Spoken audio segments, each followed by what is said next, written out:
इस वीडियो में हम लोग सेक्शन बी को डिस्कस करेंगे। तो सेक्शन बी में 2 ही सवाल है और दोनों पे नेगेटिव मार्किंग है और हर एक क्वेश्चन 2 मार्क्स के हैं। तो क्वेश्चन नंबर 7 से आप स्टार्ट करेंगे। 2 ही क्वेश्चन है। पहला क्वेश्चन 7 है, इसमें बोला कि find the sum of root of the following. तो आपके सामने क्वेश्चन लिखा हो, इक्वेशन आपके पास है root under 6x + 7 minus of 2x - 7 is equal to 0। आपसे बोला है कि इसके रूट्स निकालो और जितने भी रूट्स आते हैं उसके सम कर लो। तो आप क्या करोगे, root under 6x + 7 is equal to 2x - 7।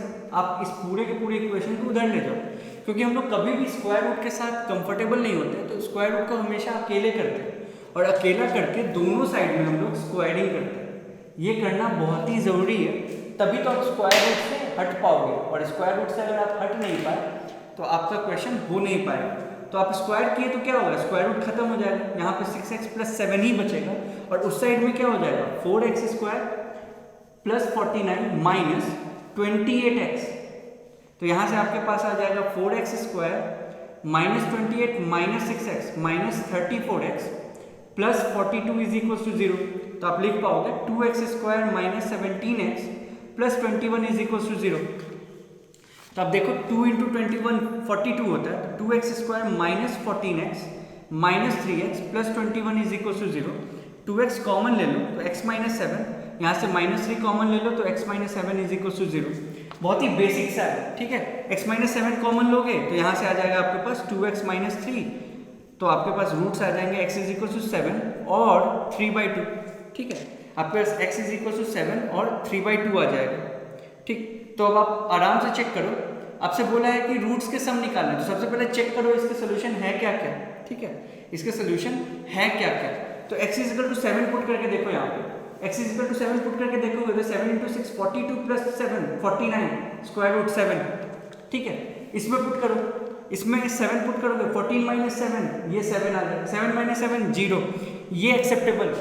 हमेशा याद रहे, क्वाड्रेटिक हो चाहे कोई भी इक्वेशन हो, आप उसका सोल्यूशन लेकर के आते हो तो आपका काम है कि ये वैल्यूज को वापस से डाल करके चेक करो कि क्या वो वेरीफाई कर रहा है। अब 3/2 को डाल के देखो, ठीक है। 3/2 को डाल के देखा तो 6 × 3/2 9, 9 + 7 16, 16 का स्क्वायर रूट 4, ठीक है। आप इसमें वैल्यू पुट करके देखना, इसमें 3/2 डाला, 3/2 × 3/2 3, 3 - 7 -4, 4 ये ब्रैकेट में -4 आया, इसका वैल्यू देख रहे हो ना, 2 × 3/2 -7, 2 से 2 गया 3 - 7 कितना होता है -4। तो माइनस ऑफ -4 कितना हो जाएगा 4 + 4 8। ये 0 नहीं हो रहा, तो ये आपका रूट ही नहीं है। तो आपका सिर्फ और सिर्फ एक ही सोल्यूशन आया है, तो आपका 7 का आंसर सी हो जाएगा, ठीक है। आपके 7 का आंसर सी हो जाएगा, सी 7 का आंसर, ठीक है। इस क्वेश्चन का एक ही रूट है, तो आप एक ही सोल्यूशन आ रहा है, इसका एक ही सोल्यूशन है, तो आपको सोल्यूशन का सम करना है। तो सम करना है तो सिर्फ और सिर्फ 7 आ जाएगा आंसर। क्वेश्चन नंबर 8 पे आ जाओ। 8 आपसे क्या कह रहा है कि a 2 digit number is 4 times the sum of its digits, ठीक है। तो आपके पास 2 डिजिट का नंबर है, मान लो एक x है और एक y है, ठीक है। एक डिजिट x है और एक डिजिट y है, तो नंबर आपके पास क्या हो जाएगा, ध्यान में xy नहीं हो जाएगा। मैं इस नंबर को xy के ऊपर में एक लाइन खींच करके, बार बोल लेते हैं इसको, ये लाइन खींच करके मैं इसको रिप्रेजेंट कर रहा हूँ ताकि मैं इससे ये मतलब समझूँ, ये 10x + y है, ठीक है। 23 आप लिखते हो तो 23 का मतलब 2 × 3 नहीं होता, ये होता है 2 × +3, तभी तो 23 बनता है। तो ध्यान में रखना, xy लिख रहे हो तो जनरल xy डायरेक्ट लिखोगे तो उसका मतलब लोग x × y समझते हैं, पर अगर नंबर लिख रहे हो तो ये गलत है। नंबर क्या होना चाहिए, 10x + y होना चाहिए। तो ये चीज़ समझना बहुत जरूरी है।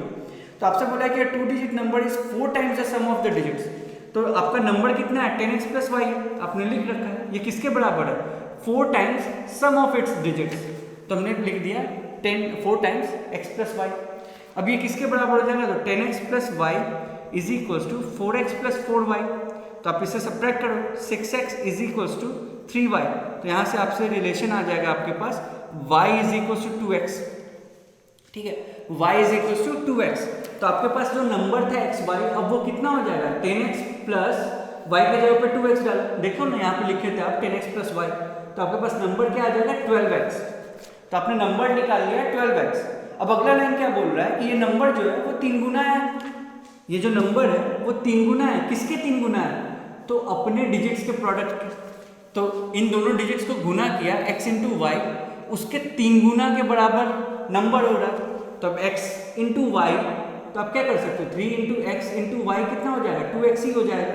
तो आप ये इक्वेशन बना, ठीक है, मैं यहाँ सॉल्व कर रहा हूँ यहाँ पे, तो ये क्या हो जाएगा 12x बराबर 6x स्क्वायर, तो 6x स्क्वायर माइनस 12x बराबर 0। ध्यान रखें कभी भी ये गलती नहीं करना कि x से इसको काट देना, कभी भी वेरिएबल से वेरिएबल डायरेक्ट नहीं काटते हैं, ठीक है, काटोगे तो एक आंसर खो दोगे। जैसे यहाँ पे देखो अभी 6x कॉमन लिया तो x माइनस 2 बराबर 0, यहाँ से दो वैल्यू आएंगे x का 0 और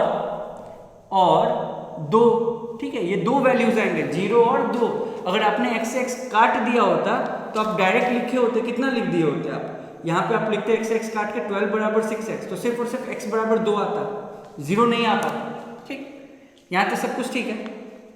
अब देखो इसमें मैं कहता हूँ कि सिर्फ और सिर्फ x 2 हो सकता है, 0 नहीं हो सकता है x। ऐसा इस वजह से क्योंकि इसने बोला कि ये 2 डिजिट नंबर है और हमने x को 10 डिजिट माना है, तो अगर 10 डिजिट 0 हो जाए तो y कुछ भी हो, ये तो 1 डिजिट नंबर हो गया ना, सिंगल डिजिट का, तो हमें 2 डिजिट नंबर बनाना है, तो x 0 कभी नहीं हो सकता।